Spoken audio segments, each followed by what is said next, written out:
I'm here to talk to you about some key tips for selling online that we have learned in Realex Payments from our experience with dealing with over 3,000 customers, selling all sorts of things from Fred and his company Done Deal, who can and have put through over 1,000 transactions a day, to I was trying to think while I was sitting down there. I think the most obscure site we have is Oboe Reeds Direct, who sell the reeds that you put at the top of oboes and do significantly less than 1,000 transactions a day.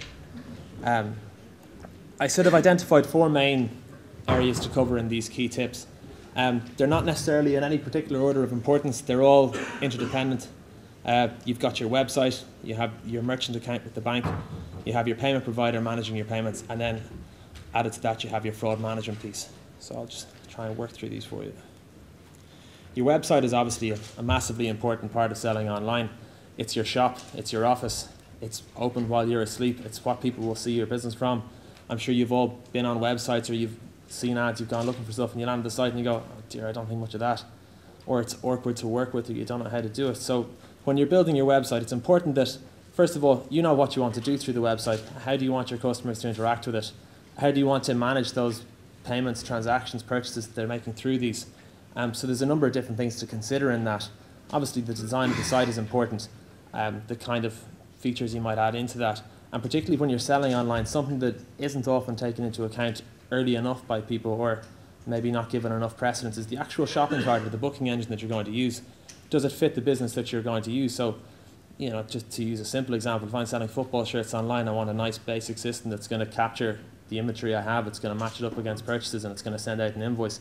If I'm selling something like tickets online and I'm looking to be sending high volumes of these, I'm going to need a different system for managing it. Or if I'm a hotel and I'm selling rooms online, there's a different way of managing that. And I suppose at this stage, if you're harping back to Colin's point, look for help so the developer you're working with will be able to point you in the right direction along this.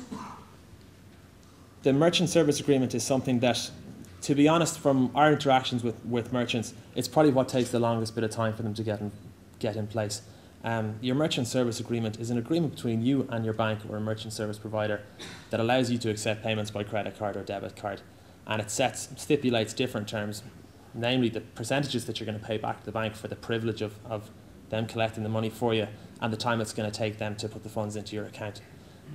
In Ireland, there's 3 main merchant services providers. There's Allied Irish Bank Merchant Services, there's Ulster Bank, and there's Elavon Merchant Services. You don't necessarily have to work with the bank that you do your normal banking with. Sometimes it might be easier to do that because they have a relationship with you already and they know who you are and they mightn't be as invasive. What we found is the merchant service companies are a bit more demanding now than they used to be in terms of credit and risk.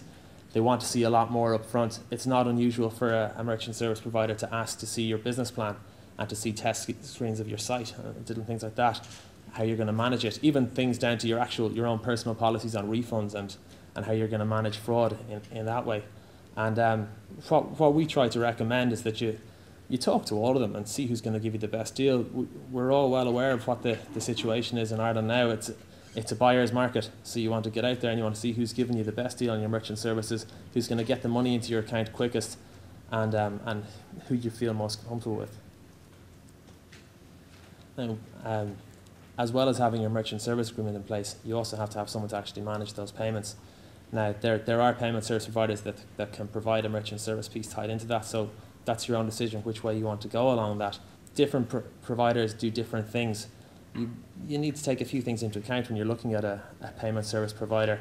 I suppose their experience in the market, how reliable is the system. If you're talking about your shops being open while you're asleep, is there a chance it's going to knock off for 4 or 5 hours and people aren't going to be able to get onto your site? Or could it knock off for a weekend, something disastrous, and you're losing serious money through that? So service and reliability are a key side in this. As Fred harked back to, customer service is massive in terms of how your customers deal with you. Likewise, you want your payment service provider to be able to give you a level of service that you're comfortable with. I suppose just talking to other merchants, seeing how they're getting on.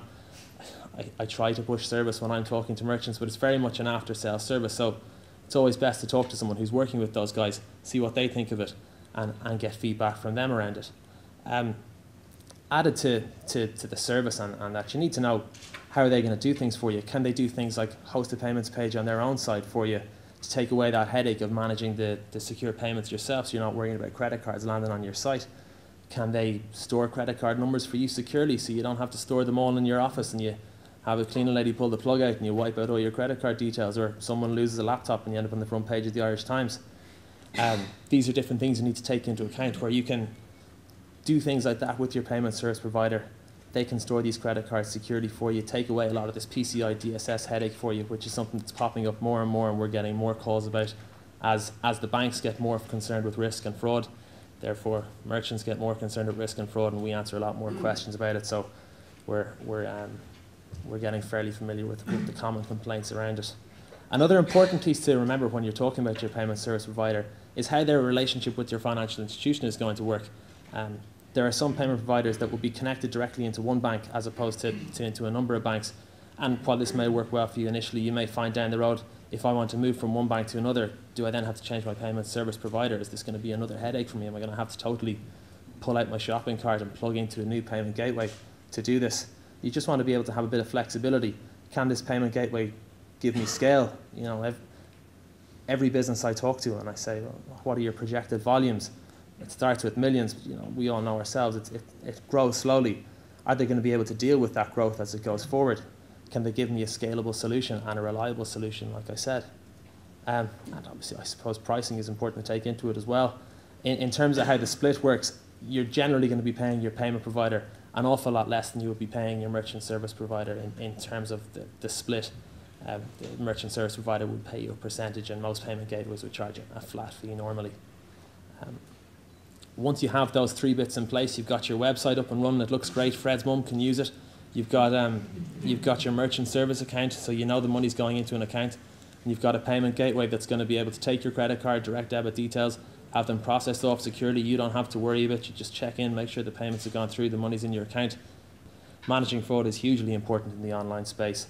If you're running a shop, it's fairly easy to catch someone, well, maybe it's not fairly easy to catch someone walking out with something in their pocket. If someone's in an online space, you're not always going to be watching the site. How do you protect yourself against it?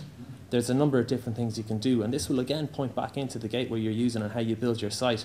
But things like 3D Secure, which is verified by Visa and Secure Code by MasterCard, are ways that you can have the cardholder authenticate themselves on your website. So it's almost like the internet's version of chip and pin. If any of you have used it, you probably know it's not quite as simple as that. But it does work, and if you're a merchant, it's very important that you have something like that in place to protect yourself. If you put, I'm not going to get into too much detail because I'm going to have Bridget show me the 1 minute slide any second now. But if you're using 3D Secure, essentially the cardholder has a password that they have to enter on the site once they've entered their credit card details. Once they've entered this password, or there's a number of different scenarios which I can bore you with afterwards, maybe when I'm not under so much time pressure. Essentially, when you put 3D Secure in place, you're shifting the liability away from you and your acquiring bank back onto the cardholder and their issuing bank.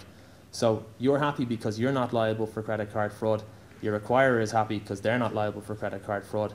And Visa and MasterCard are equally happy because you're putting something in place that's going to limit the amount of fraud that goes through it. Obviously, working in Ireland, you have laser cards which aren't covered by 3D Secure. So how else can you build things into it?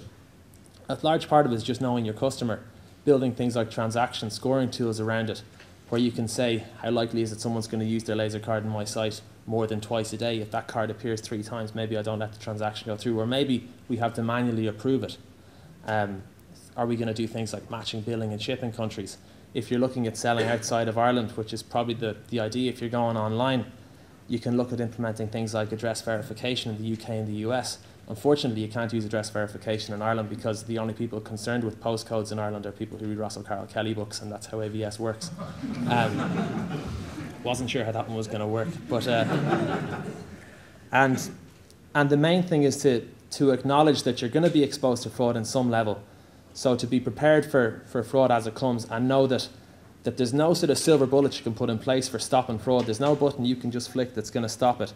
So what you want to do is have your sort of filter of fraud, if you see, and you might have your 3D Secure at the top, transaction scoring, maybe a bit of AVS, some other sort of know your customer stuff, maybe get the guys to enroll and register on the site when they come in, give you a phone number that if something comes in dodgy, if you're shipping 20 tellies to Kazakhstan and it's coming from an address in Kerry, that you might ring them up and say, are you sure this is a legitimate purchase? And go through different processes like that. And what you can do then is you can refine that, so the fraud that comes out the bottom, you can analyse that fraud again and go back up to the top and see how did that fraud come through and filter it back again and just make sure that you're keeping all the money that you've brought in through successfully selling online. Thanks. you.